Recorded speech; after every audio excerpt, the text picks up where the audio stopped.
Mark, some people believe that everything that happens happens for a reason. I guess these people believe it is fate, God's will, karma, kismet, or whatever else that determines events. I'm inclined to believe that this is just an accident, both good and bad. Of course, we can influence things through our actions or inactions, but basically I think shit happens, whether we want it to or not. My wife Amy and I planned a trip to the beach resort of Sea Island, Georgia. We bought tickets and reserved a table. We invited her older sister Sherry to come along with her two children. Sherry is divorced, with children the same age as our 2, 7, and 9 years old. We often do things together because all the children get along well. I told Sherry that I would give her this vacation in hopes that she would take care of the kids for a few evenings so that my wife and I could go on an adult outing. She enthusiastically agreed and joked with Amy about her little sister needing to get her feet in the air. We planned to travel together in our large SUV. It was about 6 hours to the beach, and I thought it would be fine for the seven of us to spend that time in the car. We booked 2 adjoining rooms with 2 queen beds in each room. Her stay was to last 10 nights. 2 weeks before we left, Amy was called into the big boss's office and told she had to go to Jacksonville for a meeting with a client that the boss couldn't attend. She was expected to attend several public events Saturday night and Sunday afternoon before holding an extended contract meeting and negotiations on Monday. If all goes well, she could come to Sea Island and join us on Tuesday or Wednesday at the latest. Needless to say, I was unhappy traveling with Sherry and 4 kids, but I couldn't think of any other way to cope with the circumstances. This meant that Amy would not be with us on Friday night, Saturday, Sunday, Monday, and possibly Tuesday.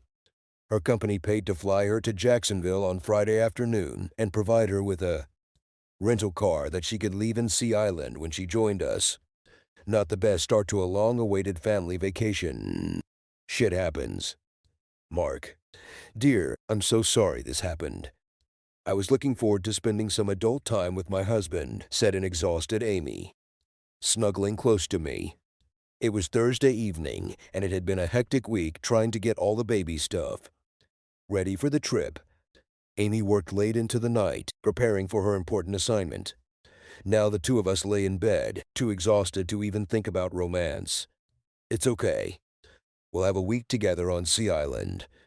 I'm horny, but I'm too tired to do anything about it. Me too. I was thinking about you this morning and I got all wet, but now I can hardly keep my eyes open, Amy said, yawning widely. Now, the flight was exactly what I wanted, fast and without incident. I rented a car and got to my hotel before 6 in law. After tidying up my room a little, I called Mark. The call did not last long as the house was in complete chaos while the children were getting ready for the trip. I apologized to Mark for blaming everything on him and promised to call the next evening. I decided to have a snack, although I was not hungry.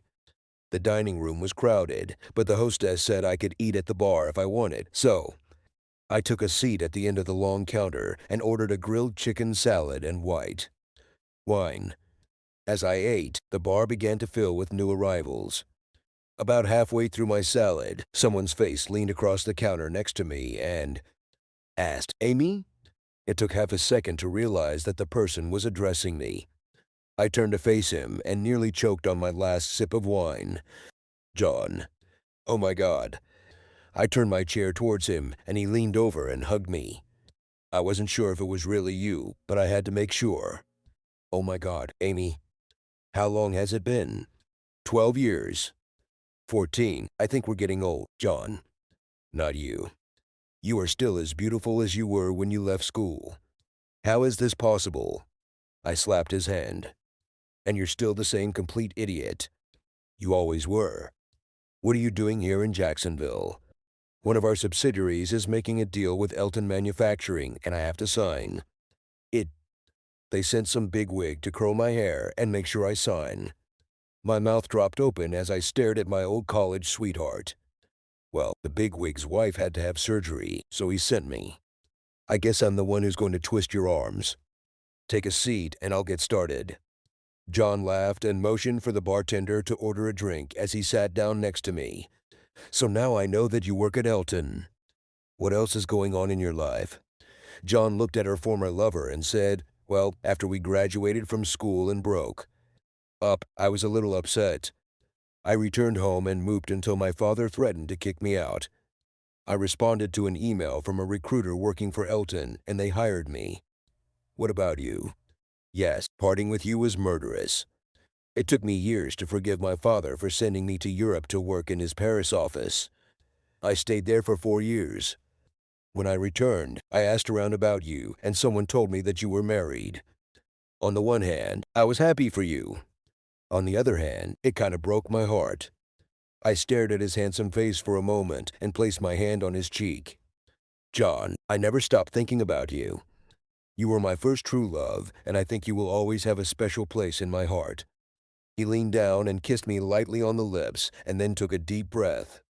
I dreamed of finding you and starting our lives over again, but shit happens, and now you're married to some lucky guy. Any children?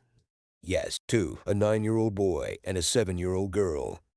Mark and I have been married for 11 years. I don't see a wedding ring. Are you married? It was a mistake. It was a mistake. When I came back and found out that you got married, I kind of went crazy. I was dating a bunch of girls at the same time. I ended up marrying one of them because she said she was 2 months pregnant. A month after the wedding, she admitted that she had never been pregnant, and we broke up. In the end, I got the marriage annulled and never remarried. I stood up and hugged him. John, I'm so sorry. This is just terrible. I'm sorry you had to go through this. I hugged him, kissed him on the cheek, and sat down again.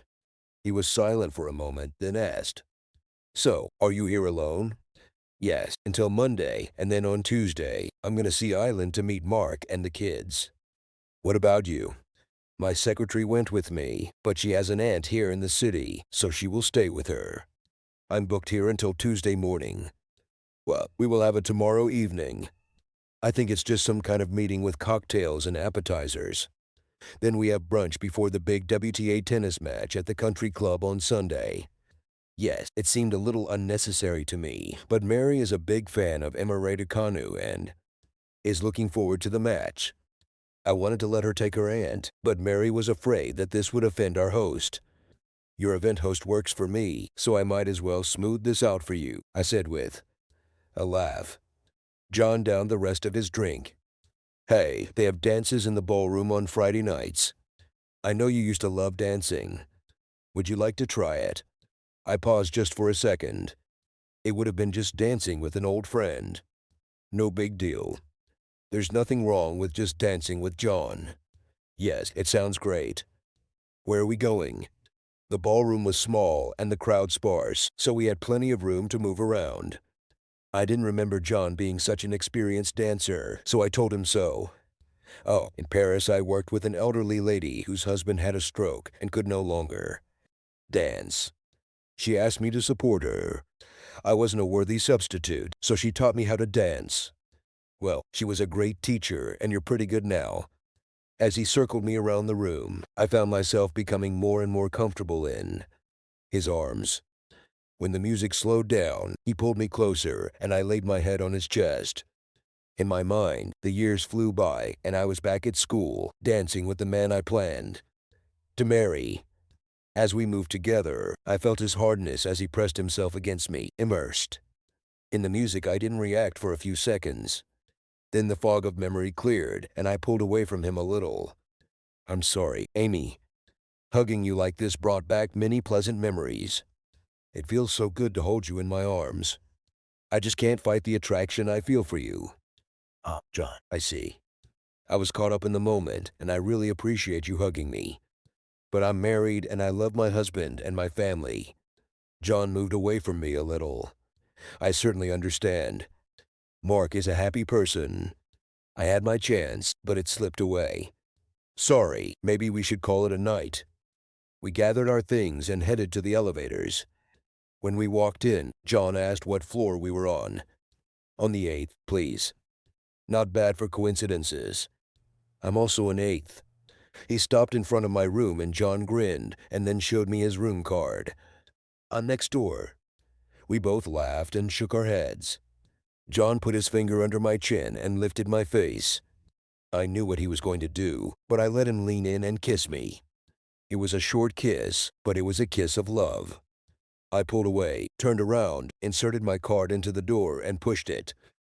"At night, John," I said, closing the door. The next morning, coming out of the shower, I noticed this. A door in the wall. The wall between my room and John's room. Oh my God, we have adjoining rooms. What are the chances of this happening? I quickly got dressed and decided that I would go down to have breakfast. I left my room and looked at the end of the corridor, somewhere expecting to see John coming. Out of his room. I found an empty table and was soon enjoying my second cup of coffee. "Is it okay if I join you?" I smiled at John. He seemed unsure of himself, as if he thought I might be angry with him. "Of course, please sit down, Amy. I'm sorry if I became annoying. Please don't hesitate to tell me to get lost if I'm being too intrusive." I giggled. "Damn it." I actually giggled. "Don't be stupid. What do you have planned this afternoon?" He smiled warmly. "Well, I was thinking about going to the beach, but I think I'll just sit by the pool and read. What's on your agenda?" Great minds think alike. "See you." As I sorted through my clothes, I winced, remembering that I had only brought the shortest bikini with me. I figured I could start tanning before joining Mark. I also assumed that I would be among strangers whom I would never see again. "Wow, you look fantastic in that bikini," John said as I shed my ghillie suit. I blushed, but I couldn't help but be pleased with John's reaction. I grabbed some lotion and started applying it to my arms and legs. John watched me carefully. "Do you want me to anoint your back?" John stood up and took the lotion from my hands. I ran my hand under my hair and pulled it away from my neck. John quickly worked over my neck and shoulders. He rubbed lotion into my back and under the strings of my top. He worked on my thighs and buttocks. With strong hands, he rubbed the lotion dry. We spent a pleasant day sunbathing and swimming in the pool. We had lunch at the poolside cafe and enjoyed a cocktail. Towards evening, we headed back to our rooms. Approaching my door, we stopped. "Thank you for a wonderful day, John." He leaned over and kissed me. His hand slid into my hair as he pulled my face towards his. His tongue parted my lips and invaded my mouth. I moaned and pressed my whole body against him. I reluctantly ran my hand over his chest and pushed him away. "Sorry, John, I shouldn't have done that. I have to come in." He stepped back, giving me the opportunity to insert the card, push open my door, and rush inside. It took me a few minutes to get my heart rate down. I called Mark and Sherry answered the phone. He went downstairs to get more ice. "Are you incredibly bored there?" "We're having a great time. Mark is so cute that I may not give him back to you." "What?" "Oh, yes. I'm glad you're having a good time. I need to shower and get ready for the event here. A kiss from me to Mark and the children." "Oh, with pleasure. Bye, little sister." I was just packing my purse when I heard a knock on the adjacent door. I pulled back the latch and opened the door. John came into my room and asked if I was ready to go. I looked at the door, looked at John, took my purse, and we left. The icebreaker was busy, and I made sure to shake every hand that was extended to me. Besides, I had a little too much to drink and didn't eat enough. When John picked me up and we headed out, I felt pretty relaxed. When we got to my door, I inserted my card into the lock and pushed my door open. I turned and bid John good night before letting the door close. I undressed and headed to the shower. The warm water perfectly relaxed my tired body. I dried myself off, put on my nightgown, and headed to the waiting bed. I collapsed on the bed and immediately fell asleep. I woke up briefly and felt Mark's arm over my side and his hands squeezing my breast. I pressed my back against his chest and feel his soft friend pressing against my buttock. I sighed contentedly. He and I slept like this almost every night. I always felt safe and loved it when he hugged me like that. Very slowly, like dawn breaking, I became aware of my surroundings. Panic began to overtake me when I remembered that I was not in my home bed. My body tensed as I tried to plan my escape. Easy, baby, it's me. I came over to offer you a cup of coffee for the night and found that you were fast asleep. You looked so peaceful that I just had to join you. I turned around. John, you scared the hell out of me. How did you get here? He pointed to the adjacent door, exactly the same as before. I lay there, willing my heart to slow down. My fear triggered a surge of adrenaline, and I was almost out of breath. I turned my head towards him. He smiled and reached out to stroke my face. God, you are so beautiful. I remember when we slept together, I would sometimes lie awake for hours and just watch. You sleep. I studied every feature on your face so that, closing my eyes, I could always see you. His eyes told me that he meant every word he said. I sighed. John, I'm married. I can't be here with you like this. Please, John, if you love me, you must respect my marriage. His eyes studied my face for several moments. I really love you. I will never stop loving you. Amy, just let me hold you today. I promise I won't continue like this. Please, baby, let me hold you and pretend we're back together. I knew it was wrong. I knew I should have made him leave, but I wanted him to wrap his arms around me, hold me in his big, strong arms, and hold me tight. I turned to him and kissed his forehead and then looked into his pleading eyes. John, I love you too. I love being here with you like this, but we can't let this continue. I want you to hug me. I want to feel your arms around me. It's wrong and not what a married woman should do, but I need to be there for you. Just for this one time, for this crazy weekend.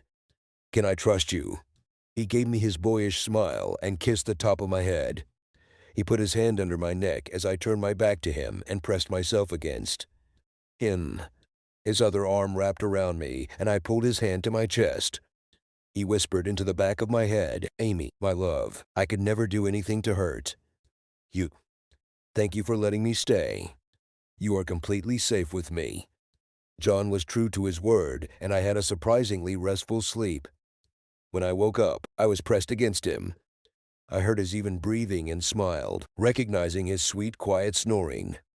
In his arms, I felt warm and safe. I pressed myself against him, which made me move my butt back. As soon as I did this, I felt his hard friend poking into me. I'm not sure what made me do this. Maybe it was the old familiarity. Maybe it was the warm, fuzzy feeling of being in his arms. Or maybe it was because I was horny as hell, but I reached down. All my further actions provoked him to respond. Our sex was both gentle and hard, and we reached the peak. Wave after wave of pleasure washed over me. John hugged me tightly. Thank you, baby. I dreamed of having you again. And now you have made my dream come true. We must have fallen asleep because it was almost noon when I felt John get out of bed. Hey, sleepyhead, we need to get dressed and go to the club. The match was exciting to watch, and the club was impressively beautiful. After lunch, we wandered around the grounds and then headed back to the hotel. We had a light dinner and then went to our rooms. John came in through the adjoining door and joined me in my bed. I knew what would happen next, but we needed to talk. John, you know that I have deep feelings for you, but I love my husband and my family. What we have here is just a temporary phenomenon. Two old lovers reunited for a short time. I hope you understand and feel the same. Don't worry, I know you would never leave Mark. Amy, I can't deny that I would love to have you as my wife and be with you 100% of the time. But I know that's impossible. I think tomorrow I will insist on an annual review of our deal before I sign it. If you agree to this, we can meet here every year to renew the contract and repeat our relationship every year. So if I agree, we'll keep our distance and only meet here once a year, like an anniversary or something. This is not what I want, but anything more is dangerous, and I am afraid that you will be discovered. I promise to never hurt you. I don't want to ruin your marriage. I agreed, and we made love until the early morning. It's like we've always been together. I freely gave him my body, and he took everything he wanted. The meeting on Monday went quickly, and all the papers were signed. We had lunch, and I returned to my room. John came over and asked me to kiss him goodbye. We kissed deeply, and I held back tears as he left my room. Mark, the few days at the resort without Amy went better than I imagined. In the past, Sherry has always acted a little bitchy towards me, but not this weekend. I had a good time with her while we entertained the children. She looked great in a swimsuit, and I found myself fantasizing about her. Damn, I felt horny. We spent the entire day at the beach on Sunday, so by evening the kids were exhausted and quickly fell asleep in Sherry's room. We settled the kids in 2 beds and then decided to watch a movie in my room. I opened a bag of popcorn to share it, so she and I ended up on the same bed in my room. We drank some wine and watched a stupid horror movie that Sherry chose. As the movie became more intense, Sherry pressed herself closer to me. I hugged her protectively, and she hugged me. I felt her trembling and pulled her close to me. I looked lower and could see a fair amount of cleavage. Every scary scene made her jump, and soon her dress rode up. I lost interest in a stupid movie when I stared at my slender sister-in-law. My baggy gym shorts did little to hide my arousal. I had just begun to lift my left knee to try to hide the protruding tint of my shorts when a dramatic event occurred in the film. Sherry squealed, buried her face in my neck, and grabbed my upper body. I reacted by placing my hand on her back and hugging her tightly. My protective embrace pulled her close to my body. She grabbed me and whimpered. I patted her, and she slowly loosened her grip, but kept her hand on my chest. She tilted her head back a few inches and looked up at me. I smiled at her, and she lowered her eyes. Sorry, it scared me. No problem, I said, squeezing her lightly and smiling. She turned her face to watch the movie, but did not move away from my body. I pressed lightly to continue hugging her. I tried to stay as quiet as possible, but she pressed closer to me. Very slowly, I began to make tiny circles on her back. She responded by gently stroking my thigh. It was so gentle that I wasn't sure if she even realized she was doing it when she looked at the screen.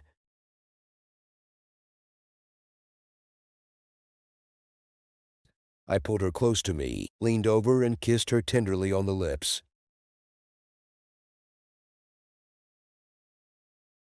My hand slid down my back. Oh my God, Mark, I want you so much that I'm ready to scream. It was rough sex, not love, just pure lust.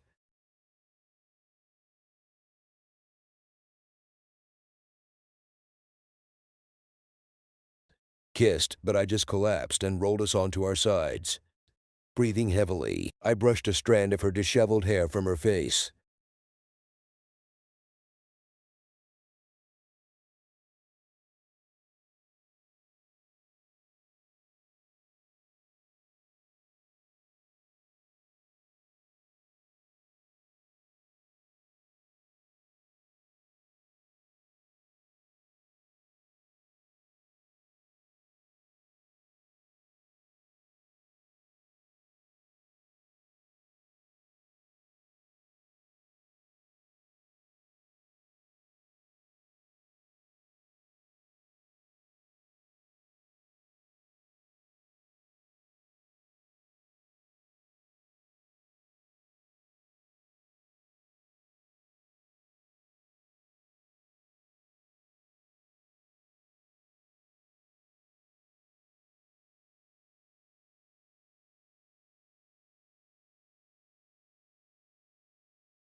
I love you too.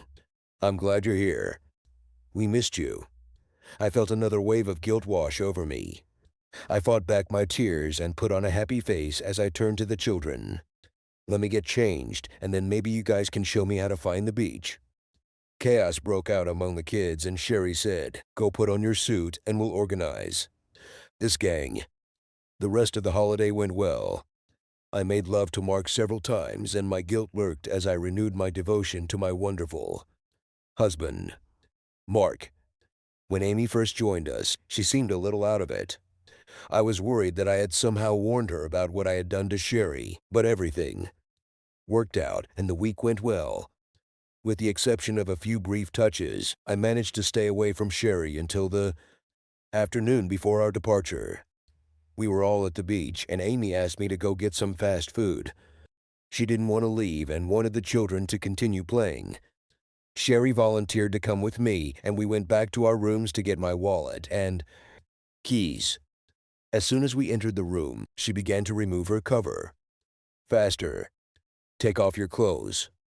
We can't wait too long. I couldn't resist. Everything happened quickly and hard just as she asked.